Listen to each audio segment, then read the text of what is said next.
Telugu Desam party కార్యకర్తలు ముఖ్యంగా Janasena BJP ప్రాణాలు ఒడ్డొదిలి కష్టపడి 35 రోజుల నుంచి నిరంతరం రాత్రి పగలనకుండా భారీ పర్సెంటేజ్ వచ్చేలాగా పోలింగ్కి మరి ప్రయత్నం చేసిన తెలుగుదేశం పార్టీ కుటుంబానికి అందరికీ కూడా, అదేవిధంగా జనసేన భారతీయ జనతా పార్టీ కుటుంబానికి కూడా పేరు పేరున నమస్కారాలు తెలియజేస్తాను.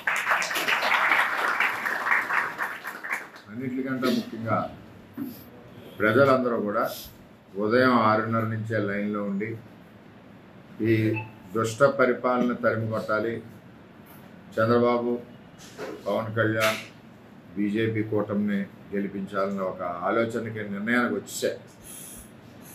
నిన్న ఓటింగ్ సరళి ప్రజల్లో ఉత్సాహం చూస్తే రాష్ట్రంలోనే భారీ మెజార్టీతో పవన్ కళ్యాణ్ గారు గెలుస్తారు.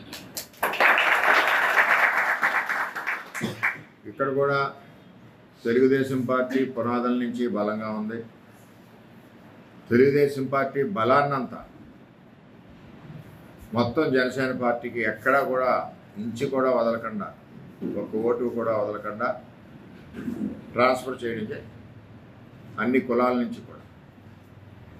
మరి ఈ యొక్క ప్రాసెస్లో ముఖ్యంగా తెలుగుదేశం పార్టీ కార్యకర్తలకి, నాయకులకి అందరికీ కూడా వారికి కొన్ని ఇబ్బందికర పరిస్థితులు కలిగినా సరే పార్టీ కమిట్మెంట్కి, చంద్రబాబు నాయుడు గారి నిర్ణయానికి, నాతో 20 సంవత్సరాలు ప్రయాణిస్తున్న నా యొక్క మాటకి విలువనిచ్చి ఎక్కడా కూడా ఇంత తప్పు కూడా ఎక్కడా లేకుండా, ఒకరితో ప్రశ్నించుకునే విధంగా లేకుండా సిన్సియర్గా ఇచ్చిన పనిని బ్రహ్మాండంగా 100% నాయకులు కార్యకర్తలు చేసినందుకు వారందరికీ కూడా పాదాభివందనాలు. అదేవిధంగా పవన్ కళ్యాణ్ గారు కూడా చాలా మంచి వ్యక్తి. మరి ఆయన కూడా సుమారు దగ్గర 39 గ్రామాలు, 2 టౌన్లు, అంటే 50 మున్సిపల్ వార్డులు మరి ఆయన పర్యటన చేయడం జరిగింది. ఇంకా కొద్దిగా ఉన్న సమయం ఉన్నా సరే, ఆయన పిఠాపురం నియోజకవర్గానికి కేటాయించాలన్న ఆలోచన ఉన్నా సరే, చంద్రబాబు నాయుడు గారి యొక్క ఒత్తిడి వలన మిగిలిన నియోజకవర్గాల్లో పవన్ కళ్యాణ్ గారు మరి వెళ్ళవలసిన అవసరం ఉంది కాబట్టి ఈ మిగిలిన గ్రామాలకి రాలేకపోయారు. వాటికి కూడా త్వరలోనే రిజల్ట్స్ వచ్చి ఏర్పాటు చేస్తామని తెలియజేసుకుంటూ, మరి ఉమ్మడి కూటమి అభ్యర్థిని పవన్ కళ్యాణ్ గారిని ఆదరించిన ఉమ్మడి కూటమి కార్యకర్తలందరికీ కూడా పేరు పేరున నమస్కారాలు తెలియజేస్తున్నాను. మరి కొంతమంది రకరకాల నటనలు చేశారు, యాక్షన్లు చేశారు.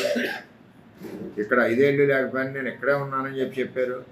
కరోనాలో ఇక్కడ లేనే లేదు ఆవిడ, నేను ఇక్కడే ఉన్నానని చెప్పారు. ప్రజలు కూడా అన్ని అబద్ధాలు గమనించారు, అన్ని నటనలు గమనించారు. ఎలాగ బుద్ధి చెప్పాలో అలాగ బుద్ధి ఆల్రెడీ చెప్పేశారు, నిన్న చెప్పేశారు. చాలా చోట్ల బూతుల్లోకి కానీ గ్రామాల్లోకి కానీ అక్కడనే గీతక్క గారిని రానిలేదు. మరి ఇవన్నీ కూడా ఆవిడ కూడా అర్థం చేసుకున్నారు. చేసిన పొరపాట్లు ఏంటో ముఖ కవలికల్లో అర్థమవుతూ ఉంది.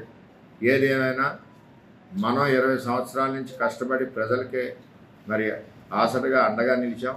పిలిస్తే 10 నిమిషాల్లో ప్రజల వద్ద ఉన్నాం.